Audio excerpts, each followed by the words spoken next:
In the decades after the Great Famine of 1845 to 1850, the gradual decline of Gaelic Irish culture quickened.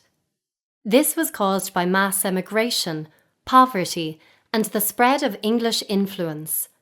For instance, English replaced Irish as the vernacular language.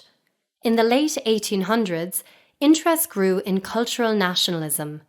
Cultural nationalists were concerned by the increasing Anglicisation of Ireland. They wanted Ireland to be a nation separate from England and believed that Ireland should maintain its own distinctive culture. They worked to promote Gaelic Irish culture, including the Irish language, literature, and pastimes. This led to the formation of several cultural nationalist organisations, most notably the Gaelic Athletic Association, GAA. The GAA was founded in Thurles, County Tipperary on the 1st of November 1884. The venue for the meeting was Hayes Hotel. The meeting was organised by Michael Cusack, a school teacher from County Clare, and Maurice Davin, a Tipperary man and Ireland's most famous athlete. They proposed to set up an organisation to run Irish sports for Irish people using Irish rules. The main aim of the GAA was to provide for the preservation and cultivation of the national pastimes of Ireland. Athletics clubs existed throughout Ireland in the early 1880s. Many of these clubs followed the rules set down by the British Amateur Athletics Association, AAA, which was founded in 1880. Under their rules, official athletics meetings were held on Saturdays. The traditional day for sport in rural Ireland was Sunday. For most people, Sunday was the only day of the week when there was time for leisure. This meant that athletics was mostly a pastime for the social elite. AAA athletics meetings gave prominence to running, with little time given to weight throwing and jumping.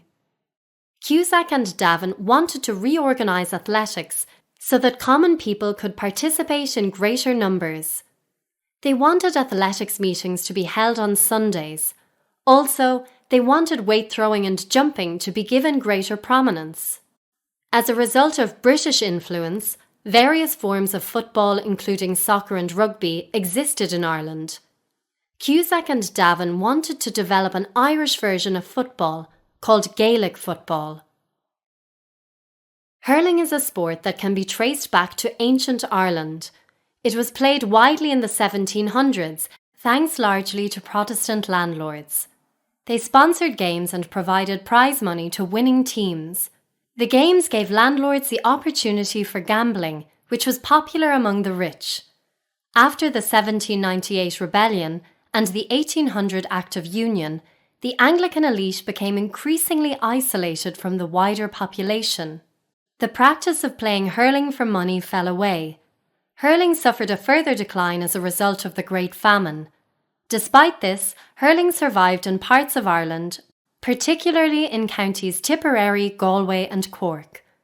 Rules for playing hurling varied from locality to locality. In 1883, Cusack founded the Metropolitan Hurling Club. This helped to revive the sport in Dublin. Its success led Cusack to conclude that more clubs should be set up throughout Ireland and a national association should be established to bring them together under the same rules.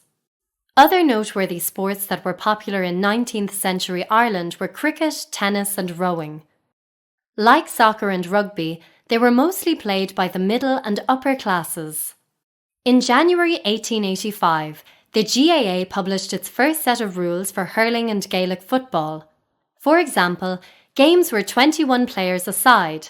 The rules, written by Davin, were published in the United Irishman newspaper. By 1886, all hurling played in Ireland was being played under GAA rules. Over 400 clubs were set up and over 50,000 people were members. The majority of players were Catholic and from the lower and middle classes. In its first few years, the GAA's main focus was athletics. GAA athletics meetings drew huge crowds. However, hurling and Gaelic football soon overtook athletics in popularity. According to Cusack, the GAA swept the country like a prairie fire. By 1900, the rules had changed and games were 17 players aside. It was not until 1913 that the present 15 players aside was introduced.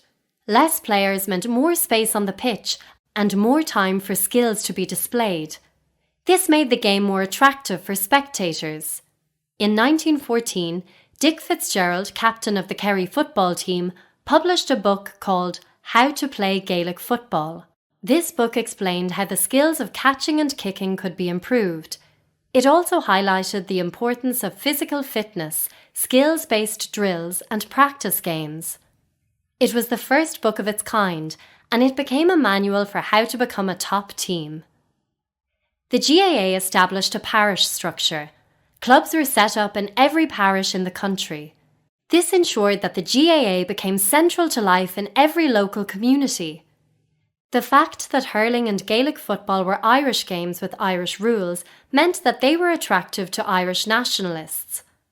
Being in the GAA gave players and supporters an outlet to express pride in their own parish, county, and country. It promoted feelings of belonging and togetherness. Club membership was cheap and open to everyone, regardless of class.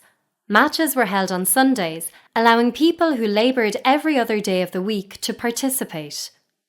GAA clubs hosted social events, including dances and musical performances. The games were hugely entertaining. Although it had been set up as a sporting body, it was impossible to keep politics out of the GAA. Most GAA members were either parliamentary nationalists, known as Parnellites, supporters of Parnell's Home Rule Party, or physical force nationalists, known as Fenians, supporters of the Irish Republican Brotherhood.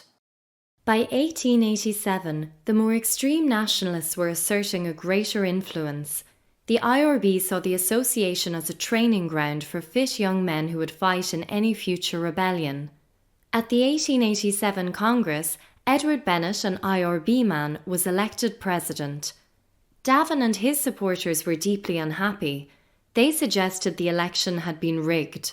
It now seemed likely that the GAA would split into two separate organisations. However, Archbishop Croke intervened by bringing both sides together. A special convention was held in January 1888. The voting procedures before and during the convention were overseen by priests. Davin was re-elected as president. Increasingly, clubs from different counties wanted to play against each other. In 1887, the GAA established the All-Ireland Senior Inter-County Championships for hurling and Gaelic football. First, clubs competed in county-based competitions. Then, the winners of each county championship progressed to the All-Ireland Championships.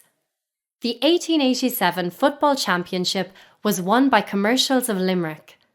The Hurling Championship was won by Thurles of Tipperary. Later, county teams were made up of players from different clubs. County teams had their own colours. In 1913, the GAA purchased the Jones Road Sports Ground in Dublin for £3,500. It was purchased from a man named Frank Dineen. They renamed the ground Croke Park in honour of Archbishop Croke, the first patron of the GAA. Croke Park became the most important GAA venue, hosting All-Ireland finals and important events.